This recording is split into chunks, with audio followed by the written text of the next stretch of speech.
Seja muito bem-vindo ao nosso 24º dia de devocional, é isso aí. Muito bom, muito bom. Graça e paz, seja muito bem-vindo a esse vídeo. E o texto que eu quero compartilhar com vocês hoje é o texto de 2 Samuel, capítulo 23, só o versículo 12, mas é importante que depois você leia ali a partir do versículo 10. O capítulo 23 em si, completo, é uma boa escolha para você ler em casa, no seu devocional. Mas eu só quero ler aqui do versículo 11 e 12 e falar a respeito do contexto com vocês, que diz assim: depois dele, Samá, filho de Agé, o Aratita. Os filisteus se reuniram em Leí, onde havia uma plantação de lentilhas. O exército de Israel fugiu dos filisteus, mas Samá tomou posição no meio da plantação, defendeu-a e derrotou os filisteus. O Senhor concedeu-lhe uma grande vitória. Olha só, eu quero falar nesse dia com vocês, a reflexão é sobre com quem você tem andado. É sobre um posicionamento cristão, um posicionamento protestante, um posicionamento como filho de Deus. Com quem você tem andado, quem são suas companhias, porque a palavra de Deus, ela nos mostra que não existe aquele ditado, me diga com quem tu andas, que eu te direi quem tu és. Isso não existe, não está na palavra, tá? Não é um versículo. Mas o problema, e é o que está na palavra, é que as más conversações corrompem bons costumes. Ou seja, não é somente de fazer algo com alguém, mas apenas de você estar ouvindo essa pessoa e esse ouvir seja contrário àquilo que você precisa viver, vai corromper os seus bons costumes, vai corromper aquilo que você tem alcançado e atingido como servo do Senhor, filho de Deus, filha do Senhor. E essas conversações, esses papos, que não são conversas cristãs, que não são conversas do reino, vão corromper a sua vida, vão atrapalhar o seu crescimento. E eu quero dizer aqui que esse texto é muito bacana, é um texto maravilhoso, porque fala dos valentes de Davi, o capítulo 23 de Samuel, fala sobre os valentes dele, fala de todos aqueles homens que se reuniram. Aqui em 2 Samuel capítulo 23 vai falar sobre esses valentes, do primeiro, do mais famoso, até seus 300 homens que se juntaram a Davi na caverna de Adulão. E o primeiro deles é um cara que enfrenta 800 homens e vence a batalha com uma lança. O segundo, ele é chamado Eleazar, e ele luta tanto, uma batalha contra os filisteus, ele luta tanto, porque o povo de Israel fugiu, o exército de Israel foge, ele toma posição, ele segura ali a linha de batalha, ele não deixa os inimigos invadirem, e ele sozinho fica ali, segura a posição, e ele derrota, ele luta tanto, que a palavra de Deus diz que a mão dele fica dormente e gruda na espada, de tanto que ele guerreou ali. E quando o exército volta para o lugar onde ele estava, eles não voltam para lutar, mas eles voltam somente para recolher os despojos, porque ele tinha vencido a batalha sozinho. E esse Samá aqui para num campo de lentilha, e quando o exército de Israel está fugindo, ele para, e ali ele toma posição, a Bíblia diz que ele toma posição no meio do campo, e defende o campo, defende a plantação, e Deus lhe dá uma grande vitória. Eu tenho que dizer para você que você precisa andar com pessoas que defendem posicionamentos. Você precisa de pessoas ao seu lado que te instruem, que te motivam a tomar posicionamentos. Porque hoje o evangelho é muito fácil, você vai ali, não, cada um faz o que quer, você está feliz com isso, não é bem assim, sabe, essa relativização do evangelho, como se fosse algo fácil, como se fosse algo simples, como se fosse algo normal. Você pode fazer isso aqui, ali, que Deus perdoa. Você pode viver desse jeito aqui. Essas ideologias, essa relativização, essa falta de seriedade no que é o evangelho, te atrapalha.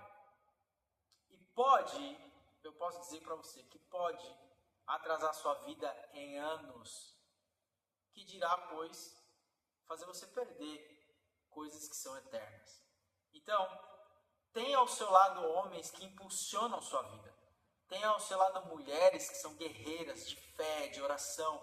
Tenha ao seu lado homens que vão olhar para você e vão apontar o dedo na onde precisa. Não vão ficar te julgando. Porque o homem tem isso de um defender o outro ali, tem aquela questão do somos homens e tal. Mas você precisa não só de homens ao seu lado que são fracos, que não se controlam, que pecam o tempo todo, que não querem uma vida parecida com Jesus, que não querem uma vida parecida com a palavra. Você não pode andar com esses homens. Você precisa ter ao seu lado homens que te impulsionam a ser melhor, que te impulsionam a ser um melhor homem, um homem mais másculo, um homem segundo a função da palavra, mas um homem mais forte, um homem de palavra, um homem de caráter, um homem corajoso, um homem forte no sentido físico, no sentido espiritual, um homem guerreiro, um homem que defende a família, um homem que defende sua esposa, um homem que defende seus filhos, um homem que defende os seus valores, que toma posição e vence os inimigos.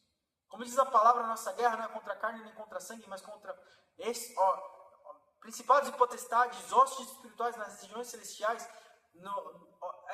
É na região espiritual a guerra, mas a gente sabe que essa guerra espiritual se materializa no físico, ela se materializa no viver. E você precisa ser um homem de valor, você precisa ser um homem de posição. Mulher, você precisa ter amigas que são verdadeiras mulheres de oração, mulheres guerreiras, mulheres verdadeiras, que honram seus maridos, que respeitam seus maridos, que educam seus filhos, ajudam na criação dos seus filhos no âmbito familiar, no âmbito lar, de casa, que realmente se dedicam a ser a mulher, segundo a palavra sábia, que edifica a sua casa. Se você andar com mulheres insensatas, suas palavras serão insensatas, seu agir vai ser insensato e a sua família vai, sim, sofrer as consequências. Seu marido vai sofrer as consequências, seus filhos e filhas sofrerão consequências. Então, quando o marido e a mulher, quando eles são fortes na fé, quando eles andam rodeados de pessoas que têm a responsabilidade do reino, a sua família cresce, a sua família, ela, assim como o Salmo 128, nós vamos ver essa bênção do Salmo 128 sobre a nossa casa, sobre a nossa família. Bem-aventurado o homem que teme ao Senhor, ele vai ver a sua esposa como crescendo como uma árvore frutífera ao redor da sua mesa, seus filhos como ramos de oliveira ao redor da sua mesa, crescendo, sendo frutíferos também. Ou seja, um lar abençoado não só financeiramente falando, mas no viver, próspero no viver, no amor, no carinho, no cuidado, no zelo com a palavra. Filhos crescendo na presença do Senhor, cheios do Espírito Santo, um homem cheio do Espírito Santo, uma mulher cheia do Espírito Santo, jovens. Tenham do seu lado pessoas que te impulsionam em direção ao reino, em direção a viver a palavra, em direção a viver Cristo, em direção ao evangelismo, em direção à pregação da palavra, ao louvor, à dedicação aos talentos, aos dons espirituais, à manifestação de Deus na sua vida. Tenham pessoas que te impulsionam para isso. Esse é o viver cristão, esse é o projeto de Deus para a nossa vida. Tenha homens ao seu lado que realmente defendem posições verdadeiras e posições do reino. Não tenham pessoas ao seu lado que defendem ideologias humanas, valores mundanos, porque isso não é reino, isso não é viver cristão. Se a nossa vida não está baseada e pautada na palavra, estamos errados e precisamos de correção. E que esse vídeo possa ser um alerta para você. Corrige sua vida de acordo com a palavra. A palavra, ela é o prumo da nossa vida. Ainda que a sociedade, as leis, os ditos humanos, as culturas, ainda que tudo ao redor nos leve em uma direção, você precisa ter a Bíblia, a palavra de Deus, como prumo da sua vida. Então, no momento em que a sociedade desvirtua, sai do caminho, foge da palavra ou é contra a palavra, fique com a palavra e não com a sociedade. Quando as leis tentarem dizer algo que é totalmente contra a palavra, fique com a palavra, porque são leis de homens. São leis que homens fazem e da sua própria cabeça, da sua própria malignidade às vezes, para tentar te colocar numa sinuca de bico, para tentar te colocar numa situação ruim. Então fique com a palavra e tenha homens, esteja rodeado de pessoas que te impulsionam, porque isso é reino, isso é viver, isso é a economia do reino. É ter homens e mulheres ao nosso redor que nos impulsionam em direção a viver, experimentar e transbordar da presença de Deus e da graça do Senhor. Seja assim na sua vida, seja assim na sua família, ao redor das pessoas que você convive. E aquilo que não é de Deus, Senhor, tira da minha vida. Senhor, guia os meus passos. Senhor, guia o meu coração. Me dá sabedoria para lidar. Me dá sabedoria para excluir. Me dá sabedoria para tirar. Me dá sabedoria para ponderar a minha vida. Para que a minha vida esteja de acordo com as veredas que o Senhor tem para a minha vida. De acordo com o teu querer e com a tua vontade. Seja assim na sua vida. Curte, compartilha e comenta. Manda esse vídeo para alguém que precisa ouvir essa palavra. Esteja rodeado de pessoas, esteja rodeado de guerreiros, de valentes do Senhor. Esteja rodeado de mulheres que são realmente mulheres sábias que edificam o seu lar. Seja assim na sua vida, seja assim na nossa vida, para que a nossa família cresça, para que a nossa casa cresça, para que a nossa história seja e continue sendo escrita de acordo com a vontade soberana do Senhor. Seja assim na sua vida, Deus te abençoe. Até amanhã, te vejo no próximo vídeo. Tamo junto.